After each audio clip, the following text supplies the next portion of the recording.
I'll borrow a mirror, please.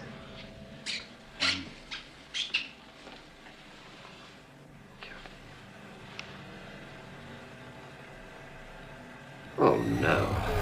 Hello, welcome to Fast Return. I'm Sean. And I'm Ethan, and this time we're talking about Spearhead from Space, the first colour classic story, the first 1970s Doctor Who story, the first appearance of John Pertwee as the Doctor, the first appearance of Liz Shaw, and the first appearance of Unit and the Brigadier as recurring characters. And the first appearance of the Autons. Yeah, that's right. Wow, there's a lot of firsts. Yeah, exactly. And it's why it's considered a good jumping on point for classic Who, because obviously it looks great, having been shot on film. You don't need to have watched any of the other episodes to kind of get the gist of what's going on here, do you know? So we watched this recently at the BFI as part of the screening to promote the upcoming Season 7 box set, Blu-ray.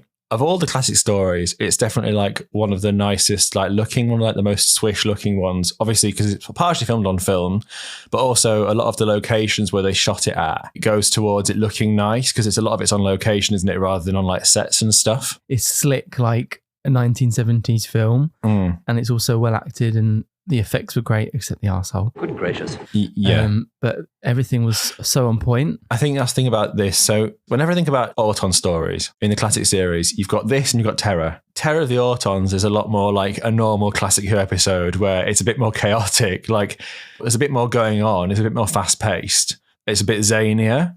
And Spearhead is played very like down to earth way by all the cast, isn't it? It's been taken really seriously until the very end, really, with like the tentacles and stuff. But it's got a very like gritty vibe, and that's because Season 7 was influenced a lot by Quatermass and the Pit, which is like a science fiction show from the same time, where the plots and the pacing were a lot slower. It was treated in a more matter-of-fact way than Doctor Who was in the 60s. So you've got like that Quatermass influence in all of Season 7, which I think gives the whole series like a sense of like class. That's added to by like Liz Shaw and a lot of the acting being very competent. And I think that in later Pertwee seasons, they got back into the more like classic Who vibe of being a bit crazy and a bit nutty. And that is evidenced perfectly by comparing this to Terror. But when we watched it at the BFI, I remember thinking how I love the atmosphere of it. And that's why it's one of my favourite classic stories, because I think they nail the atmosphere and the visuals of it are also nice. I think the biggest takeaway is the word classy.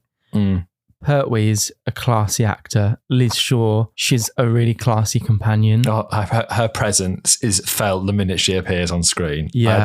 I adore Liz. We said on the train journey in, we were like really excited to watch it with an audience.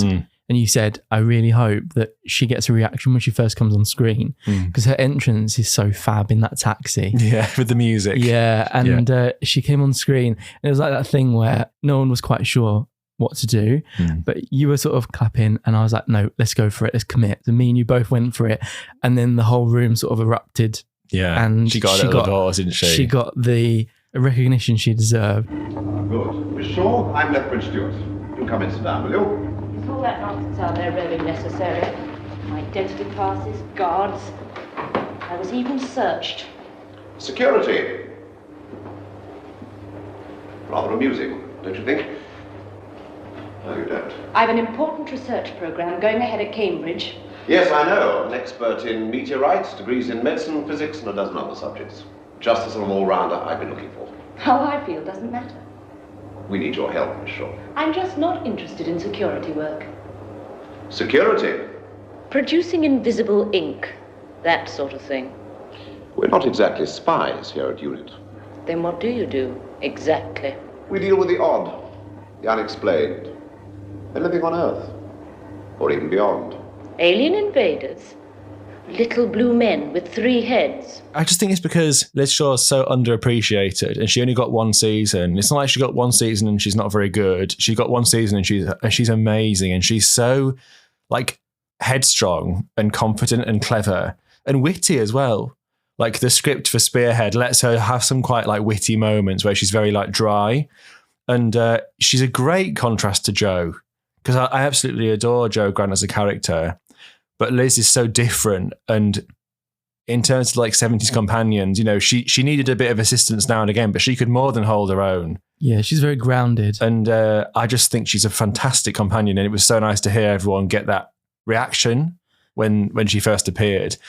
I mean, what do you think about Liz? I love Liz. I agree. I think Liz is very underappreciated. And we actually mentioned her in one of our previous episodes quite recently about the comparisons between Liz and Dan, where they're sort of between eras, and because they're sort of a one season companion, they get forgotten about slightly. Liz definitely has that effect, but my God, you put on an episode and she just steals the show when she's in it. You can sort of see in Spearhead why Pertwee might not have liked her character as much as wanting like a companion that's a bit fluffier, where he could sort of explain things more to them. Yeah. But I loved that dynamic between him and Liz, where they were sort of on the same level. Yeah, it's very fitted as well to this season because they spend a lot of time in like labs and stuff comparing notes and things. And it's like, I can't. If Joe Grant had been in half these situations in Series 7, God knows what would have happened. She'd be dead. But similarly, if Liz had encountered the crazy stuff that the third Doctor deals with in the following season, I would love to have seen that. Do you know? Like, what would she have thought of like the Daffodil Auton head things? Yeah.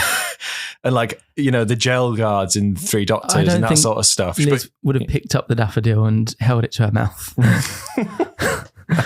Put it that way. Should have dropped it straight in the waste in the trash. It would have been boiling in a like flask. Yeah. She would have been testing the chemical compound of it. Whilst talking about companions, the Brigadier is great in it as well. He's probably at his most like dry in this. So he's got a dry sense of humour, and because it's the start of his tenure, they hadn't quite made the Brigadier. He gets a bit dim-witted, bless him, doesn't he, later on? Like in the Three Doctors, he gets used for comedy quite a lot. But in this, he's like the serious kind of like... Army type. Yeah, army type. Kind of, but then you've got Scobie who's like to push to the max. And I really like that for the Brigadier. And in season 7, generally, that's what he's like. But you can tell that he loosens up towards the end. But I've just loved the setup so much of this story, and it really sets the tone. It's a shame the rest of season 7's not shot on film because it does look cheaper than this. But I think the acting of it and the stories carry season 7 all the way through. I don't think you've mentioned why it was shot on film, because I think that's really interesting as well. Yes, there was a strike, wasn't there, due to the camera operators wanting an increase in income because they had to learn how to operate and use the technically more advanced, the colour cameras. And they hadn't been given that, so they were striking. Film camera operators weren't striking, so it was done out of necessity. They were forced to use film. So the film cameramen, they were in a different union. Yeah, I think so. Yeah. And their equipment hadn't changed as drastically or something. I'm not sure of the specific details, but yeah. So basically that's how it came about. And it's a shame really because they shot Doctor Who on lower quality film generally. And I always think, like, this is a bit off topic, but whenever you go from watching Spearhead, you start that first episode of the Silurians, and the first shot is like a cave shot pointing down to like a cave set and someone coming down a ladder. And it's got like the flare on the cameras and stuff. I just think, oh my God, like it looks so much cheaper. But then when you get into the story, it's great. It's just that initial first hit of thinking it's not on film anymore. Do you know? Mm-hmm. But it's fine. It's fine. I mean, like you say, it's a great way to open the season. I mean, it must have made such an impact on TV back in the day when it came on. It was in colour, you know, shot on film. I mean, I didn't realise this, but at the BFI, someone said that the ratio of colour TVs to non-colour, was it like 98-2? Which is insane. Yeah. Like, my mum remembers watching the transition from Troughton to Pertwee back in the day. And she and some of the other kids on the street used to go to her auntie's house to watch Doctor Who because they had a colour TV, but they were the only people on the street that had a colour TV. Do you remember her telling us about that? So when John Pertwee's Doctor used to come on, they used to all go to Philippa's house to watch it because they had a black and white TV and they all wanted to watch it in colour. That gives you an example of how rare it was, the fact that several kids used to go to one person's house to watch it. We need to get Suzanne on the pod. Yeah, we should. She also has a great insight into the Sea Devils as well. She does. She carries one around in her handbag. She does, yeah. I do love this as like a jumping on point, like one of the first shots being the TARDIS materialising and Pertwee just falling out. That must have been magical to go from Troughton and black and white and then to see this. Yeah, but also you don't get to see his face really, do you? He sort of stumbles out and then drops to the ground. You don't really get a prolonged look at his face. It really plays up the regeneration, probably a lot more than they did in the transition between Hartnell to Troughton. They play this up a lot more for the drama, like what does he look like? And it's revealed in such a clever, slow way, like the way that they they cart him off and you don't see his face when he's being taken to the hospital, and he's in the bed and he's rolled over and the nurse is looking at him all shocked, and like it's revealed so slowly. It's a really well woven story. Yeah. Like the way you've got the meteors falling and the storyline with that farmer. Ain't nothing so tasty as a fresh rabbit. Sam Seeley. What are you staring at, woman?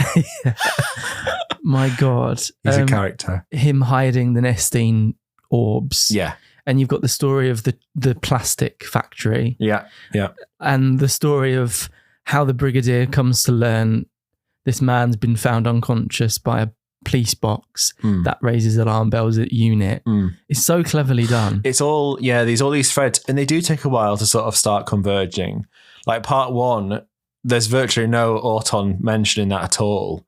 It's just them collecting the orbs. I don't think we even see Channing till part 2. And Channing's the guy, the creepy guy who stands behind that window. So well cast. Yeah, he's fantastic. A creepy face. Yeah. He's a great. He takes that and does so much with it that isn't in the script, I think, with Channing. Definitely. So the thing I really like about it is the fact that it's like we were saying. So the way they dealt with regeneration in Power of the Daleks, that was almost more typically Doctor Who, because again, the way it's handled here, it's all people in lab coats talking about his biology and his cardiovascular system and stuff. And it was the first time they mentioned his double hearts. Is this somebody's idea of a joke? Sir? Look at that. His heart, sir. If that is his heart, nurse, what is this? I don't know, sir. Someone in the X-ray department having a game. You stay with the patient. I'll find out who the fool is. So again, that's Robert Holmes. He has added so much lore to Doctor Who, so this is him doing that. Yeah. So, but then like Power of the Daleks has all the sort of chaotic stuff the Doctor does. But in this, like John Pertwee's a bit chaotic in his early phase when he's like showering and singing and looking for his shoes and stuff. But it's like, it's dealt with very quickly. And then by the second episode, he's the Doctor, isn't he?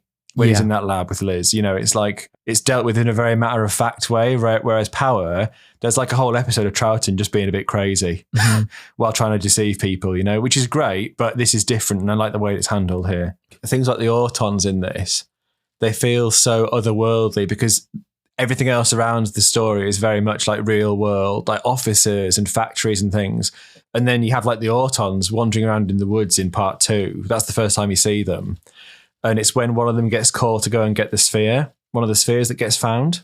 And then, you see that shot of one of them walking through the woods. So what did you think about the Autons and how they were used? I think they're so iconic. It's like mind-blowing to see where it started from and how established they already are. They are really, really scary. Like the drone Autons, the way they just roam about. Channing sort of sends them out into the forest, and they sort of like stand stationary, waiting for orders. Yeah. And then Channing needs them. He gives them orders, but doesn't speak to them. He just sort of, it's like telepathic. Yeah. And immediately they come to life and they're on the hunt, and they're like whacking branches out the way and going after people and stuff. They're really, really scary. It's a really cool idea for an episode. Like, again, like how the writer had the foresight to come up with all these concepts for one story that are just so iconic now. You can see why Russell used the Autons, and I really want to see them back again. I would be so excited because they don't get used enough. The Daleks get overused, the Cybermen do. Even the Zygons have had more to do than Autons in New Who. It's funny, the Autons as well, like it's such a 70s thing. And I think the fact that this story has so many scenes that are set in, like I said, like warehouses and factories and offices and stuff, it really hits home that this is very much a product of the 70s, but it feels like it's set in the contemporary time as well. And so the Autons look like primitive, like window dummies, and that makes them so much creepier. Because I think that in this story, obviously they have the facsimiles as well. And speaking of their appearances in New Who as well, obviously they appeared in rows as Autons, mannequin Autons. And then you've got the facsimile Romans in Pandorica Opens, which everyone forgets about, understandably, because there's been no effort made to make them look like facsimiles. They're just people, aren't they? They just look like actors dressed as Romans. But the thing that they kept consistent is the sound design with the weapons. And I think that's really clever because, when the hand swings open, in this story, that's such an amazing bit of like sound design, I think, with the weapons, when the gun shoots. They kept all that for all the subsequent appearances. It's true. Everything I read, all the stories, it's all true.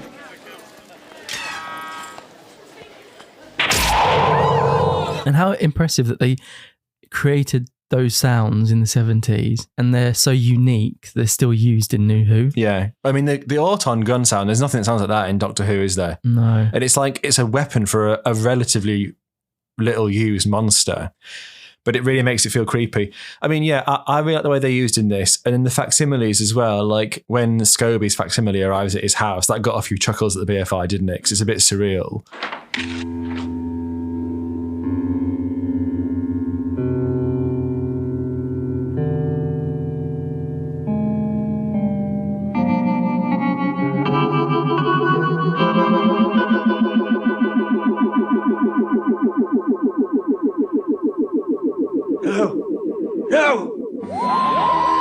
And I get that, but I like the fact that they try to make him look otherworldly and a bit creepy. And the same thing goes for the secretary in the factory as well. She was fab. She's Diva of the Week. 100%.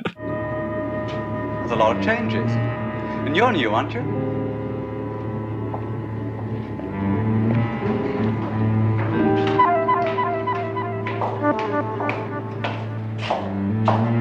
She was so funny. The way that she leads them in, doesn't even look at them. Yeah. The fact that she's got a resting bitch face. Yeah. The fact that they created a secretary, Auton. Yeah. I just love that That's idea. funny. She needs a Big Finish box set. You know when the Doctor gets kidnapped from the hospital? Yeah. Channing arrives to snatch him away with two men that look like facsimiles. Do you remember that? Mm-hmm. And I actually forgot that when they kidnap the Doctor whilst he's asleep in the hospital bed, they knock out the Doctor, the actual human Doctor who's looking after him. They put like this thing over his mouth. Yeah. Like it's like tape. Well, I thought it was like Auton plastic that fused to his face. It's a bit creepy, the way they do it. A bit like the the daffodils. Like that. Over his mouth. Yeah. But it's funny because I completely forgot about that happening.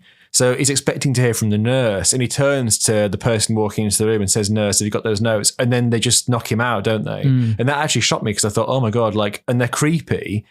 And you're just showing them gagging this guy and then snatching the Doctor in a wheelchair. It's just like, it's very like matter of fact the way that it's shown, but it's very creepy. The way the Autons themselves are used is that they kind of sporadically appear. And they're just doing what Channing asks them to, aren't they, for the time being? You don't actually see them independently move until the cliffhanger for part 2 into part 3. I thought that was great. It was sort of a Scooby-Doo-esque chase scene where Pertwee tries to get away from the Autons and does so in a wheelchair. Channing and the weird like facsimile men. Yeah.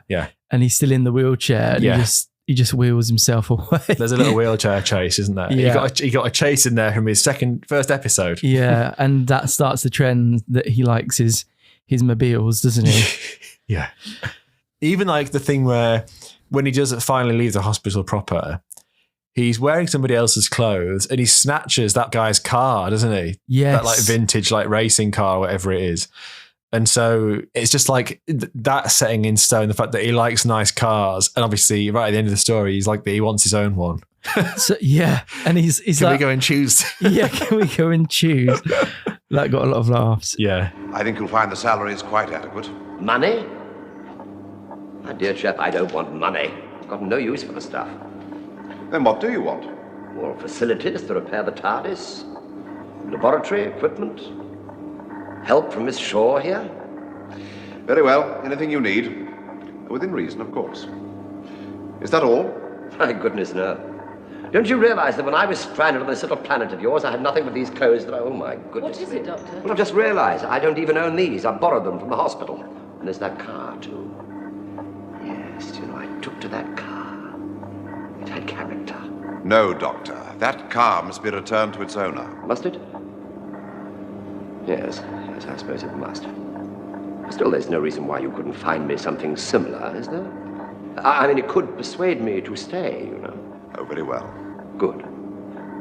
When can we go and choose it? I love their relationship already. Oh, same. So good. One of my favourite areas of Doctor Who, The Pertwee is just such comfort who, isn't it? It really is, yeah. And I can't wait to watch more of the seasons. We're going to review this whole season, Right. but we're going to wait until the box set is out. Yes.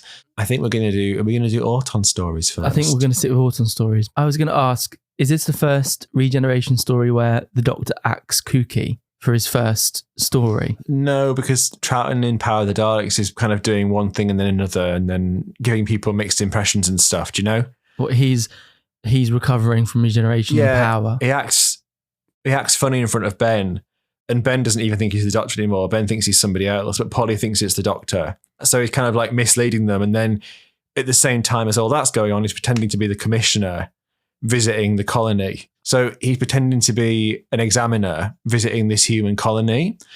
So he's acting like that to them, all officious, and then he's acting one way to Polly and Ben, and it's kind of like he knows what he's up to, but the audience doesn't, so it keeps you guessing. So it's not kooky in that sense, but he's acting a bit unpredictable. And Pertwee's doing that a bit in this, isn't he? But what I like about this story is that it doesn't feel like it outstays its welcome. Like, I think in Castrovalva, the whole first 25 minutes of it is more or less the Fifth Doctor not really knowing what he's doing. And I think that gets a bit tedious after a while for me, that personally. But in this story, it's kind of done. It's one and done, you know. And then when he steps into that office with Liz, all the eyebrow stuff's really funny. Yeah. That's great. I find it tedious. I don't like that thing that they do where when the Doctor regenerates, their first story is them acting kooky. So Eccleston doesn't have it, obviously. Yeah. Tennant does have it. And that gets on my nerves because he's like hardly in his own first episode. I know we love Christmas Invasion. I do love Christmas Invasion, but yeah. It does annoy me a little bit that he's just like... And it slows the plot down a lot, actually, which I never really realised until I watched it recently, and I thought, oh my God. But it is great because that story, to be fair, gives Rose and Jackie time to shine. That's why I like it so much. Smith doesn't have an episode where he acts kooky. Matt Smith? Yeah, he doesn't. He just has a scene where he eats a load of different foods. It kind of feels like Matt Smith his Doctor's going for it all in his head. Yeah.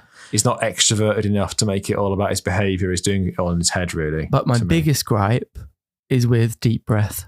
He's just, he's acting off for the whole hour and a half. Anyway, that's besides the point. Yeah. But no, I didn't mind it in this episode. I thought it was really, because Pertwee plays it for laughs. Yeah. When he snatches his shoes and he rolls over. Yeah. Like the room was howling. But I mean, that's all really funny, but that's restricted to like the first episode. And other things are going on at the same time that make it feel less intrusive. daft. Yeah. But I mean, I think it's perfect. I think Castrovalva doesn't quite get it right because that is just in the TARDIS for the whole of the first episode, as far as I remember. And I've not seen that it feels a lot more like it just kind of like breaks it up. And doesn't he just spend the whole episode floating? No, but it just like impressions of the Doctors and stuff. No, I've not seen it. Oh, right, okay. Anyway. I loved it because it was the first part, he was in his hospital bed.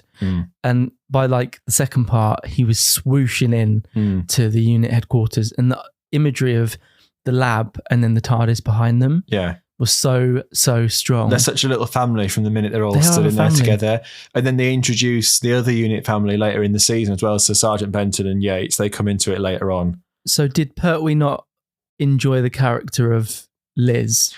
So I think there were a few things going on with it. He wanted a companion that would need the Doctor's help and need to be looked after by the Doctor, I think, basically, is the long and short of it. But also, to be fair, I can see why, out of the very like scientific and gritty environment of Series 7, I can see why it wouldn't have worked for several more seasons. I mean, they got 3 seasons out of Joe Grant's character, do you know?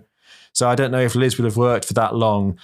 As much as I love Liz, sure, she feels like a character of season 7 rather than one that could have been taken on for the rest of the show, if that makes sense. Yeah. Because tonally, you'll see when we watch Terror, it's like it's very different straight off the bat. It's a lot crazier. But I think as well, Caroline John fell pregnant towards the end of season 7 recording. And I think while there were already conversations about taking her out of the show, that would have complicated it even more. And I think Barry Letts or someone decided that would be the reason they'd use that would be their official reason for her to leave. Do you know? Is she written out? Yeah. Okay, don't tell me how, but she doesn't get like a proper leaving scene though, which is a shame, but it is what it is. I really enjoyed the inclusion of Madame Two Swords. Yeah. I thought that was nuts. I love all that stuff. It's camp. Yeah, I remember when I watched it as a kid, that stuff feels like proper like cozy, spooky Who when you're a kid, because it's like they're hiding in Madame Tussauds after hours, you know, and it's like creepy and the music's really good. Oh, the music's amazing for Spearhead as well. I've not talked about that yet. Yeah. The music's really good. I like the link between this, where the Autons make a copy of somebody, like a facsimile. Yeah. But they need to maintain the original. Yeah. And the original is in stasis. Yeah. A bit like how they had to keep Mickey alive. Yes. Doctor, they kept him alive. Yeah, that was always a possibility. Keep him alive to maintain the copy. You knew that and you never said. Can we keep the domestics outside? Thank you. And he knew that because of this story. Yeah. Yeah. Yeah. I like that link. Yeah, I mean, the idea that there's already enough going on without the idea that the Autons are replacing people in high positions, do you know, to get them to do their bidding. Mm-hmm. And yeah, the stuff in Mountain Cells is great. The music of it, I've not mentioned this yet, but the music for Spearhead feels classy, because it's not reliant on like commercial like electronic synthesizers. It's like flutes and stuff. Mm-hmm. So it feels very atmospheric. It's not all like kind of music. That gives it its own unique sort of flavor, doesn't it? Example of that is like the scene set in Madame Tussauds After Hours.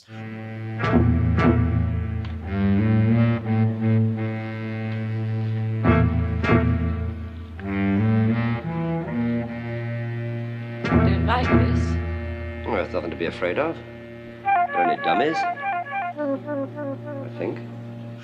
The only thing about it that does break the illusion somewhat is I never realised how bad some of the extras are at keeping still.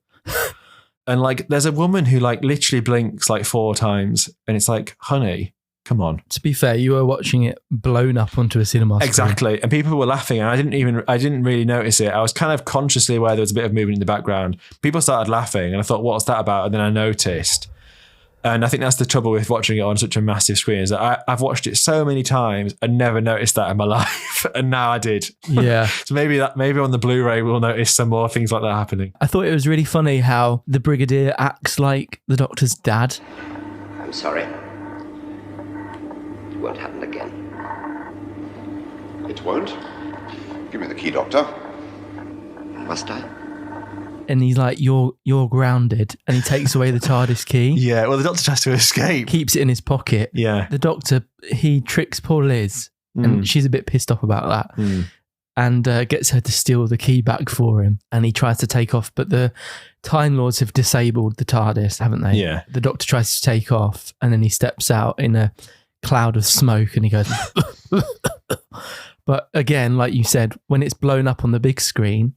I noticed you can see somebody stood at the back of the TARDIS. Oh, I didn't notice with that. a smoke machine. Yeah, that's just what it's like, isn't it, when you're watching it in a cinema? But yeah, it's so funny. There's so many funny moments. Like it was laugh a minute. Yeah, it's really nice, and a lot of it is jokes they've intended to put in. It's not stuff going wrong a lot of the time, but obviously there is a bit of that going on. But a lot of it is actual intentional humour, and it works really well. Until the last part, so good. Yeah, I think then people start laughing at it more than laughing with it. And it's such a shame because they get so much creepy stuff right in this story. And I think the only thing that really drags it down is the actual Nestine creature arsehole at the end. Yeah, so like, but we'll talk about that in a second. Just before we go into all about that, I just wanted to say about the Autons, the creepiness of them is really pushed to the max in this story of the dummies themselves, because in Terror, they use them. They create fear with them in different ways, but in this story, it's like just the blank like otherworldliness of like mannequins that can move around on their own. The scene, we've not talked about the scene yet for, I don't know which cliffhanger it is, part 2 or part 3, where you see one of them moving on its own in the same room, and it's the chap who used to work at the factory before going abroad, and the Autons are all in a row behind him, and then one of them starts to walk with like that whirring sort of noise. Yeah.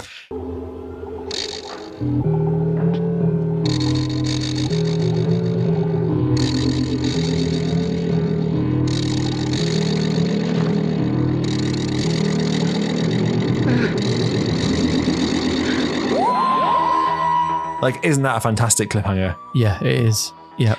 And it's really just, this is what's happening, and it's as he experiences it, the Auton's hand comes down and shoots at him, but he just dodges it, doesn't he? It's the way he's looking at something and you see just behind him, one of the Autons start to move, step down really slowly and approach him. And you're sort of like, turn around. Yeah. And he does manage to escape.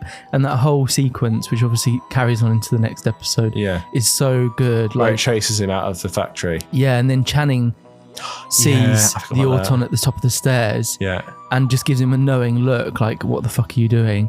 And the Auton stops like a naughty child. Yeah, it's creepy. And it's so creepy, dead in the eyes, and just sort of moves back inside. Yeah. And we were really privileged to be watching that with the guy that played that Auton, who was just like a runner at the time, wasn't he? He wasn't an actor.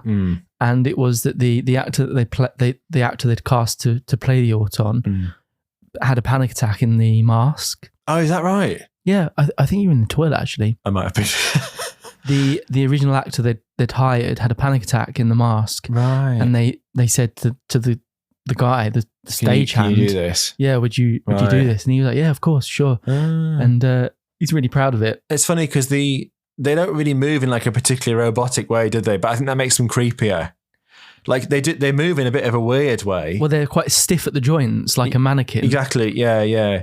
And I think the other bit of it that's where you notice this the most is when there's the scene of we've not really talked about them, the country couple, the farmer. Yeah. But the scene when she's at home on her own, and you see that they send the Auton to get the chest with the globe in it. Yeah.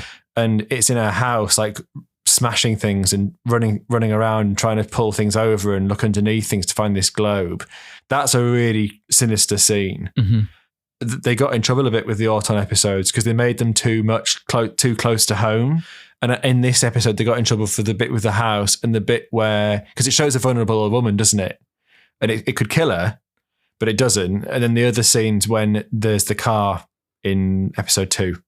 I did think it did kill her, but it doesn't. It knocks her out. Yeah, in my memory, it killed her. Liz Shaw, she makes sure that they call an ambulance for her. Yeah.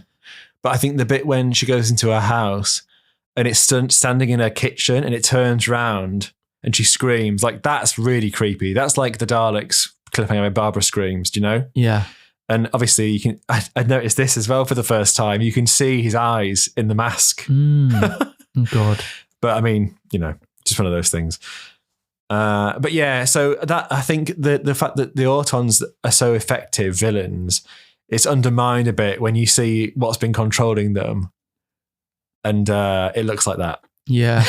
I think what's scary as well, it's a bit like the Daleks where bullets can't stop the Autons. There's a couple of scenes where unit open fire and they're impervious. Yeah. The bullets go right through them. It doesn't slow them down or stop them. They still come towards you. Yeah. And it's they're a really scary enemy, and I can understand why it would have terrified kids, The bit when they come out of the shop windows in part 4, that's become iconic for so many reasons, and it's just so good, isn't it? It's such a good sequence. Oh, it's brilliant. It's iconic even beyond Doctor Who. It's just like an iconic piece of media that has been referenced God knows how many times, even outside of the Doctor Who sphere, because I think that it's just so iconic, and it was so cool that Rose did it as well. Yeah. But even then, it doesn't quite hit the same as the 70s vibe. Well, the nice thing about Rose is that they finally had the money to actually show them smashing the glass, didn't they? Because I think in Terror... It doesn't... Oh, sorry, yeah. In Terror, it doesn't happen. They're out and about all the time in Terror, just walking around like with masks on and stuff. But in this one, when they finally move en masse and they smash the windows and then they're in the streets, like, I love it when Classic Who's on location. Especially for a scene like this, like you've got it with the Yeti and the Web of Fear and the Daleks in Dalek Invasion of Earth, and the Autons get their go, and it's great. This sort of stuff, they never seem to miss it really. But yeah, so part 4 has all that good stuff going on, and then the Doctor confronts the Nestine, doesn't he? And prior to it emerging from its tank, you see like this glass screen with this like pulsating arsehole. I mean, it looks a bit like an arsehole, doesn't it? I never thought of it as an arsehole until someone pointed it out. And now it's like, okay, thank you. I can't unsee it now. But I think it's supposed to be like a mouth or like a pulsating like eye or a heart or something. So it looks disgusting, which I guess is the idea. When you see that, you think, oh, okay. And then when it opens up and all these big like rubber tentacles kind of like slowly sort of writhe out of it, it's just a bit like, oh, it's a shame. Because Channing describes it as the perfect life form for colonization on this planet. And it's like, how? It can't even get out of this box. Yeah. It's like... So did it need all the spheres to like become whole? Yeah, so its consciousness arrived in those orbs in individual pieces because it was inspired by the idea, you know, like in the 70s, like plastics were a big thing and everything's made out of plastic. And it was inspired by the idea of like furniture and things that you can build from several pieces. So was it the writer, was it Robert Holmes? Yeah. He was inspired by the idea that you could like build an intelligence basically, and that's where it came from. Oh, okay. Which is a great idea. I mean, it's a bit ahead of its time, isn't it, really? Yeah, so I think the idea is that, because the doctor says, is this what you look like on your home planet? And Channing says no, but it's been adapted to like life on Earth. So it's possible that this creature, it doesn't know how to move this body or operate the body properly or something, which is why it's a bit sluggish. But also obviously the effects of the time. Yeah. So, you know. It's that's when it gets a little bit pantomime, isn't it? When the doctor's attacked by these tentacles. Yeah, and it's like... Yeah. And Liz Shaw saves the day. Can we talk about that? Amazing. I'm trying, Doctor. Well, what's wrong with it? Doctor, I'm trying. Can you imagine Joe? She'd still be there now. Yeah, you'd have been a bit screwed. Yeah. So the doctor rigs up some little device that cancels out the brain waves of the Nestine. I think that's how it works, something like that.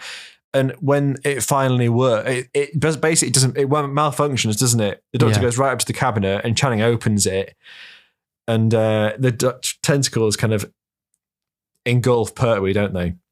Yeah. Yeah, go on. It's anti-plastic, but the 70s version. Yeah. And I actually prefer the idea that I think it's a bit more doctory that he builds a device. And I think it's a bit strange that the Ninth Doctor just had a little vial.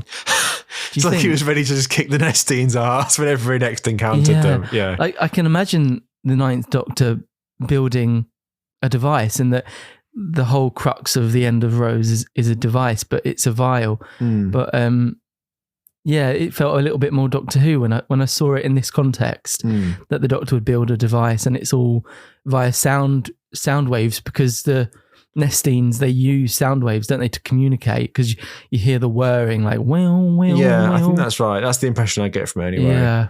But yeah, so Liz has to fix part of the machine, which again Joe wouldn't have a hope, bless her. No. Liz fixes something in the machine, uses it, and then it works, and the Nestine's like writhing and screeching and stuff, and then it dies. And as it dies, like the pulsation thing like smashes out of the glass, which is quite like gross and creepy. And then immediately all the autons go wow, wow, wow, and like die, don't they? Yeah.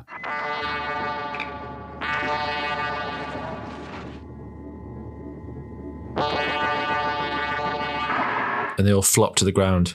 Yeah, and like twitch. Yeah, it's quite creepy how they all just like drop. And then we realise that Channing also dropped, and he's on the floor, and he's all like melted, isn't he, like plastic? And we realise that he was a facsimile all along. Yeah. Which he was played in a very otherworldly way, so we already sort of knew that. But seeing it's creepy with all the like green like mucus. What I thought was really creepy was Channing's relationship with, I need to find his name. Hibbert. Yeah, Channing's relationship with Hibbert was terrifying. It was necessary, Hibbert. Yeah. Bit of a dominatrix vibe. But like the way Hibbert enjoys it though. Yeah. He submits to it. The way he controls him. Yeah. And it like burns his mind. Yeah, yeah. And to be fair to Hibbert, he manages to resist it because he was emboldened, empowered by the Doctor, who was telling him, you can fight this. At the end, he does. He loosens Channing's grip on his mind and then tries to destroy the Nestine. Yeah, he hits it, doesn't he, with a crowbar a few times. Yeah, he could have thought that one through a bit more. He gives it his best shot. Yeah, which isn't very. And then gets very like good. repelled, doesn't he, by it? Yeah. It's like a sound, he like gets chucked to the side. Mm-hmm. So he's the factory owner, isn't he, originally? And it's his business partner's suspicion that draws the unit's attention to the factory in the first place. And that's why they take over Scobie, because without the General Army's agreement, unit can't storm it. Right. So that's where Scobie comes into the whole thing. What did you think about the scene when, I forget what the guy's name is, but Hibbert's partner in the factory, he comes back in to the area where the Autons can move. And when he re-enters the area, Channing immediately sends an Auton to go and like kill him, because obviously he's seen them. Yes. So there's that creepy scene when he's in the tent on his own and the Auton tears the fabric through and kills him. What do you think about that scene? Well, it got laughs because the effect is quite funny. Yeah. Because it's like a reverse smoke effect. Yeah. And that's when they do they call it Total destruction. Yeah. Which is scary because it's when they kill them and leave no trace behind. That's what I thought was creepy when I watched it as a kid, is that they could murder someone and disappear. And and there's no evidence that someone was even there. Yeah. Which I think is what you're supposed to take away from it, to be fair. Definitely. It made Unit look a little bit feckless. Oh, yeah, it did. But apart from that, because he went to them for protection. Yeah. And the guy's like, when he finds him gone, the unit guard, he's like, I've been stood by the door the whole time. And then the Brigadier's like, there's a hole in the back of the tent. It's like, never mind about the front. What about the back? Never mind about the front. Yeah. But, Unit's not perfect. No, that's fine. No. But it did show him up a little bit. It did. But a bit of a shame, really, because without that guy, they wouldn't have. I think the Auton plan would have advanced a lot further, a lot more quickly. Yeah, he was a bit of an unsung hero, wasn't he? It's just creepy, the idea that immediately when he comes back into range, they just go and kill him. Because when he escapes from the factory, he goes too far for Channing to be able to control the Autons. And because they want to avoid having a large battle at that point in the plot, they don't send them out anymore to get him. But yeah, it was really, really creepy. I love how cynical Liz is for the whole story. Yeah. Like her little comments are so funny. About little blue men. We must get a TARDIS scene with her because it was tantalising. They kept giving Pertwee the key and she kept saying, there's no way you've got a whole lab in there. I'm not going to spoil that for you. Okay. Whether or not she gets one. She's like, there's no way you've got a lab in there, in that little box. Yeah. And I was like, come on, go in. But obviously I knew that they wouldn't because the studio workers were on strike. Yeah. I really hope she gets a TARDIS scene. I love Liz so much. I'm so glad we're going to watch more of season 7. She's fab, and how lovely that her daughter was at the BFI event. Yeah, that's nice. What's so lovely about these BFI events, they always take special care in inviting the family, because we watched the Happiness Patrol with Graham Curry's family. Yeah, because he's no longer with us. Yeah, and we watched Spearhead with Liz Shaw's with Caroline John's daughter. Yeah. So that was lovely, but yeah, and it sets up really nicely the rest of the season. This new Team TARDIS, whole new era, new era, and the Doctor's obviously exiled and stuck on Earth. Yeah, and he gets he gets employed by UNIT. Yeah, and it's so funny when the Brigadier is like, "Oh, we'll talk money," and he's like, "Money? What use have I got for money?" Yeah. My dear fellow, I don't want money. Yeah, but he wants his car. Yeah, he does want his car. It will cost the Brigadier still. Yeah, it was fantastic. I mean, Spearhead from Space, as classic Who stories go, it's 9.5 out of 10 for me. 10 out of 10 for me. I mean, I would say 10. It's just a shame about the tentacles, but it's fine. It's 10, isn't it? It's a 10. It's 10 out of 10. I'd watch that with anybody who didn't know Classic Who and say, this is good Classic Who. Watch this. Definitely. It's really good. And I'm so glad that you enjoyed it. And I'm really excited that we're back to doing classics again. Yes. So we're going to stick with the Auton theme. Terra next. Terra, and then what's after that? Well, Rose. It depends if you want to do Pandora Craft that. Or are we not counting that one? Pandora Craft's funny because they're not the forefront of the story, are they? Yeah, true. It's not an Auton episode. So yeah, maybe we'll just do Up to Rose. And then by that point, the box set should be out for season 7. and we'll carry on with that. Yay. I would, I really hope that Shooty gets an Auton story. I think they'd really suit his Doctor, to be fair. I agree. There's rumours. Yeah. There's rumours of an Auton Give him a Dalek story, give him an Auton story, and a Cyberman story, why not? Bloody hell, that's all his episodes used up. But yeah, 10 out of 10. Really excited to watch more of the season. I remember really enjoying Inferno and my mind being blown by like some of the concepts that they explored as early as the 70s. Inferno is one of those ones when you watch and you think, oh my God, why doesn't everyone talk about this one? Like, it's a really good story. And it's been years and years and years. And but we had such a lovely time at the BFI. Oh yeah. Jimmy, he created a replica of the Auton. Oh yeah, the device. sphere, gorgeous, and it even had the pulsating light in it. Yeah, it's brilliant. I want one of those. I know. And it was such a laugh. So lovely to catch up with people. Yeah, and I do love those BFI events. I really, really do. That's such a nice thing, and I think it's so easy to forget that how positive fandom is when you're online and you see the online side of it, and then you go into these events in person, and everyone's lovely. I think when they've finished these collection box sets, they should just shove on an episode of Doctor Who every month. I think they should go through and do ones that, because there's always people that say, oh, they've done this story from this season, or they will do this story. There's always a second story that is everyone's second choice. And they could do that at the BFI. Do you know? Like, what's a good example? It was a bit like when they released that Sylvester season and everyone was like, oh, here we go.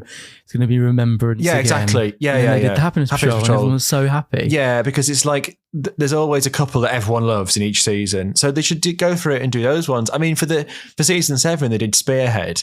But they could do an event for Inferno and it would sell out. Yeah. There's episodes that live in the shadow of other episodes, but they're still really great. Yeah, 100%. Yeah. Inferno is a good example. But okay, brilliant. So we'll leave it there, yeah? Yeah. Okay, cool. Well, thank you very much for listening.